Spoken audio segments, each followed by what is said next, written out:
You get what you pay for. We've all heard that, and for the most part it's true. But sometimes you end up getting more than you paid for, and some other times it doesn't even really matter.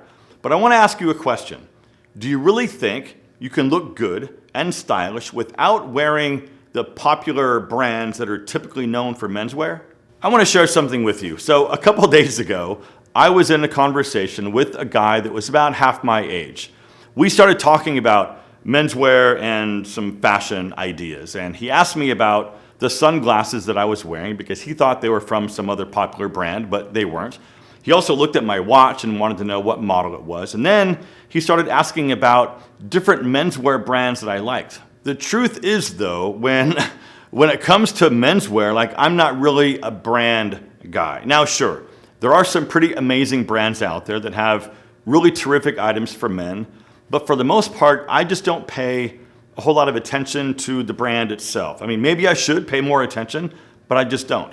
The sunglasses I was wearing, now these are from John Henrik. I've had these for a couple of years now.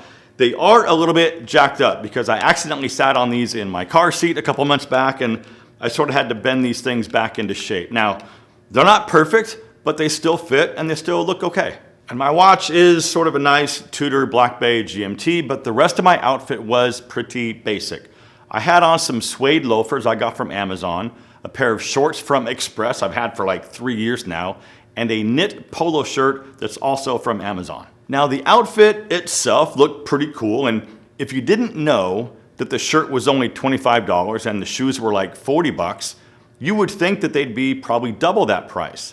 And that's what I want to talk about today, because marketing has sort of trained us to believe that the logo equals the style, and that's just not true. Now sure, full disclosure, I do get free stuff from brands that I work with, so I can of course make videos to help promote that brand, but I'm also not made of money, right? So when I'm out shopping for myself, I'm not out there buying expensive clothes, right? But what I've learned through the years is how to make inexpensive items look more expensive.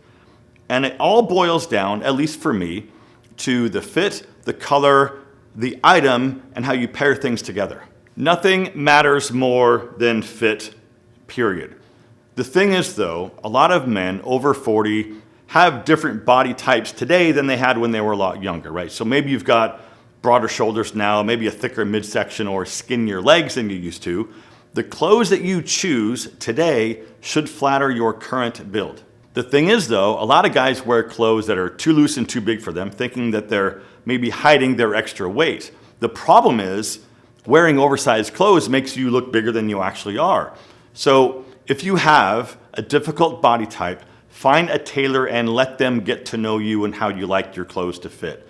Tailoring beats branding every single time, because even say a $30 pair of dress trousers can look incredible if hemmed and tapered to fit your body.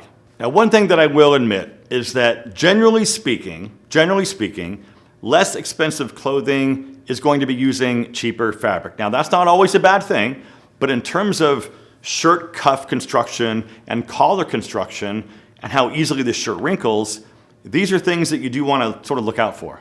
Because a lot of the times the collar area might be a little bit too heavy and the shirt placket isn't made with enough support, so the placket ends up sort of collapsing and looks super messy. The good news is though, there's an easy fix for that, and it's this device right here. I'm wearing one right now from Slick Collar. I've talked about these before, and tons of you who got one have sent me messages telling me how much you love these things.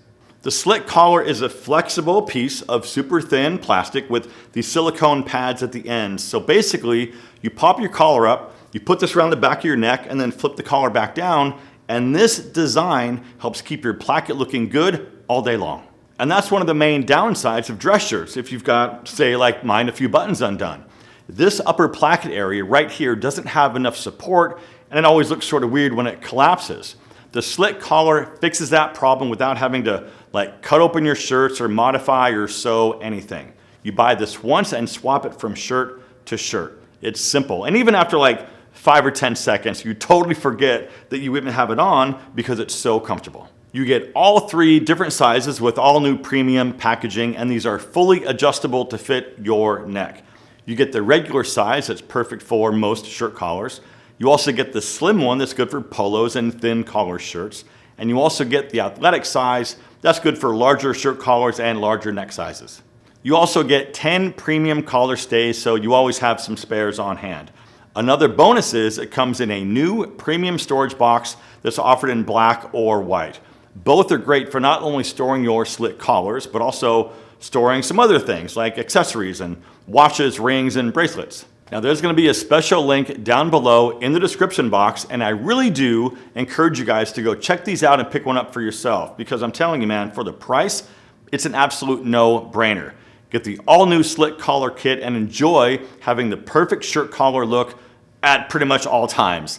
Thank you, Slit Collar, for supporting my channel and for sponsoring today's video. Okay, now this brings us to another important component, and that's choosing the right piece of actual clothing, no matter the price. So what's the thing that you're trying to buy? Is it a staple piece or a statement piece? Is it versatile? Can you wear it with a lot of things you already own? Or is it one of those sort of out there pieces that you can't wear very often because it's too memorable? Are you going for something classic, or are you trying to get maybe your feet wet with the new trend?